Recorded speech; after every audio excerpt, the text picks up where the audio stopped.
বাংলাদেশের বুকে দাঁড়িপাল্লার জয়ধ্বনি। এবার ভোটটা দিব আমরা দাঁড়িপাল্লাতে ভাই। তোমার আমার প্রথম ভোট ইসলামের পক্ষে হোক, তোমার আমার প্রথম ভোট দাঁড়িপাল্লা মার্কায় হোক।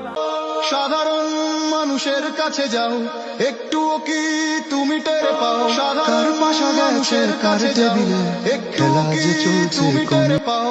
কার পাশা গেছে কার টেবিলে খেলা যে চলছে কোন লেভেলে? লোকে হুকে বার পাল্লা, মানুষের বুকে দাঁড়িপাল্লা, খুলে দাও হৃদয়ের জানলা, তবে এবার দাঁড়িপাল্লা। দেখে দেখে কেটে গেল মেলা, বদলে যাচ্ছে দেখো খেলা। ঘুরে যায় রাজনীতি দান, জনগণ জানে সমাধান। অর্ধ শতক ধরে দেখেছি কত যে নেতা গরিবের হক মেরে গড়ে সম্পদ।